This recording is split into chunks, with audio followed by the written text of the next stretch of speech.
In the Home Stretch by Robert Frost. She stood against the kitchen sink and looked over the sink, out through a dusty window, at weeds the water from the sink made tall. She wore her cape, her hat was in her hand. Behind her was confusion in the room, of chairs turned upside down to sit like people in other chairs, and something, come to look, for every room a house has, parlour, bedroom and dining room, thrown pell-mell in the kitchen. And now and then a smudged, infernal face looked in a door behind her and addressed her back. She always answered without turning. "Where will I put this walnut bureau, lady?" "Put it on top of something that's on top of something else," she laughed. "Oh, put it where you can tonight and go. It's almost dark. You must be getting started back to town." Another blackened face thrust in and looked and smiled, and when she did not turn, spoke gently. "What are you seeing out the window, lady?" Never was I beladied so before. Would evidence of having been called lady more than so many times make me a lady in common law, I wonder? But I ask, what are you seeing out the window, lady?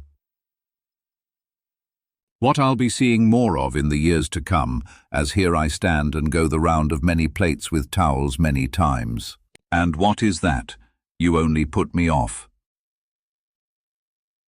Rank weeds that love the water from the dishpan more than some women like the dishpan, Joe. A little stretch of mowing field for you. Not much of that until I come to woods that end all. And it's scarce enough to call a view. And yet you think you like it, dear. That's what you're so concerned to know. You hope I like it. Bang goes something big away off there upstairs. The very tread of men as great as those is shattering to the frame of such a little house.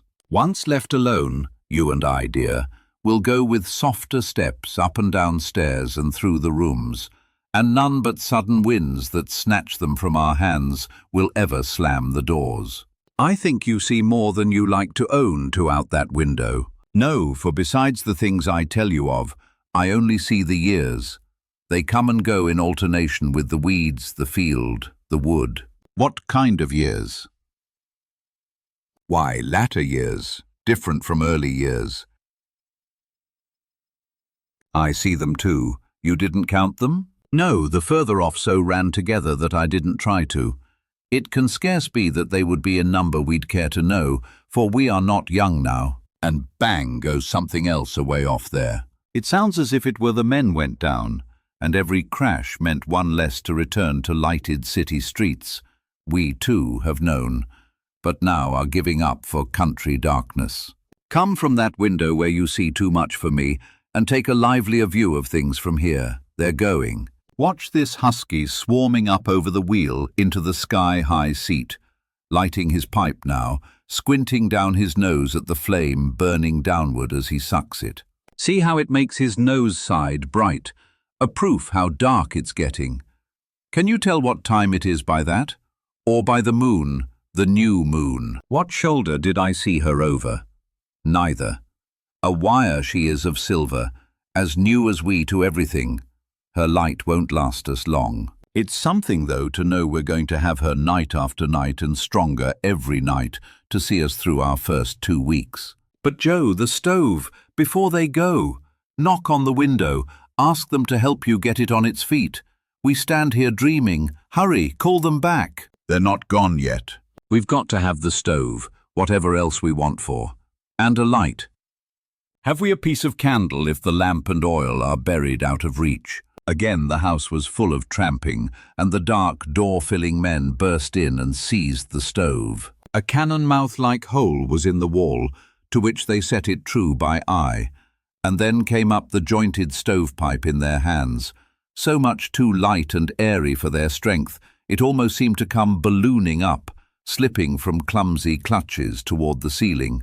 "A fit," said one, and banged a stovepipe shoulder. It's good luck when you move in to begin with. Good luck with your stovepipe. Never mind, it's not so bad in the country, settled down, when people are getting on in life. You'll like it. Joe said, "You big boys ought to find a farm and make good farmers, and leave other fellows the city work to do.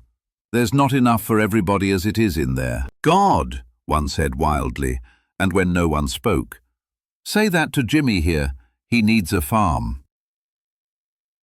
But Jimmy only made his jaw recede, fool-like, and rolled his eyes as if to say he saw himself a farmer. Then there was a French boy who said with seriousness that made them laugh, "My friend, you ain't know what it is you're ask." He doffed his cap and held it with both hands across his chest to make as 'twere a bow. "We're giving you our chances on de farm." And then they all turned to with deafening boots and put each other bodily out of the house. Goodbye to them. We puzzle them.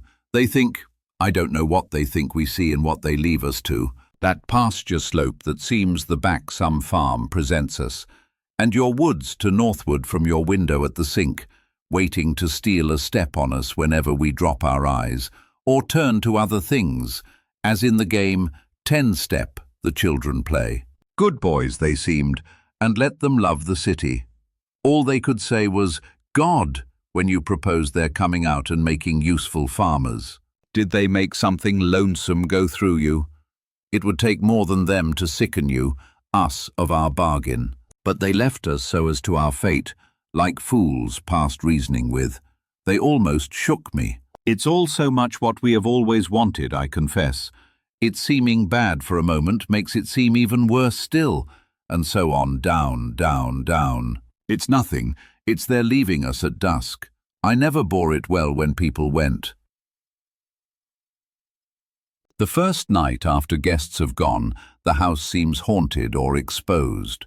I always take a personal interest in the locking up at bedtime, but the strangeness soon wears off. He fetched a dingy lantern from behind a door.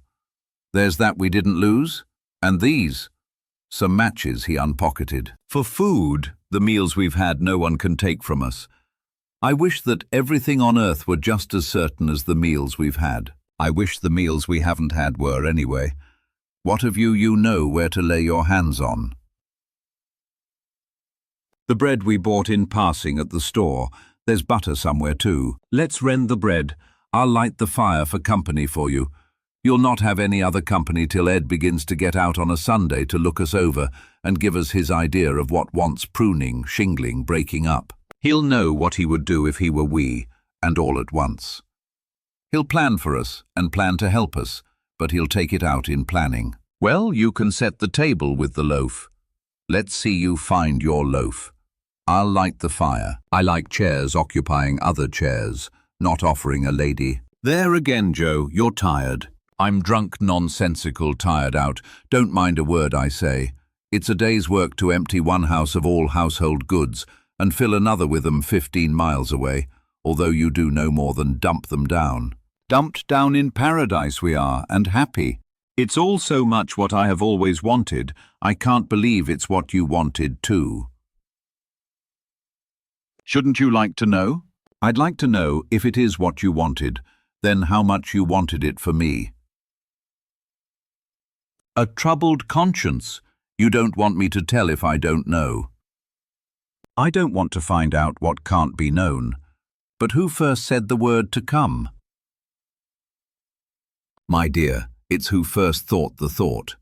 You're searching, Joe, for things that don't exist. I mean beginnings. Ends and beginnings, there are no such things.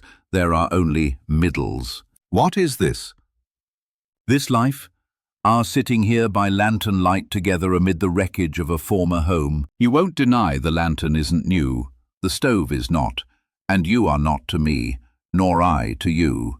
Perhaps you never were. It would take me forever to recite all that's not new in where we find ourselves. New is a word for fools in towns who think style upon style in dress and thought at last must get somewhere. I've heard you say as much. No, this is no beginning. Then an end? End is a gloomy word. Is it too late to drag you out for just a good-night call on the old peach trees on the knoll, to grope by starlight in the grass for a last peach the neighbours may not have taken as their right when the house wasn't lived in? I've been looking. I doubt if they have left us many grapes. Before we set ourselves to right the house, the first thing in the morning, out we go. To go the round of apple, cherry, peach, pine, alder, pasture, mowing, well, and brook. All of a farm it is. I know this much. I'm going to put you in your bed, if first I have to make you build it. Come, the light. When there was no more lantern in the kitchen, the fire got out through crannies in the stove and danced in yellow wrigglers on the ceiling, as much at home as if they'd always danced there.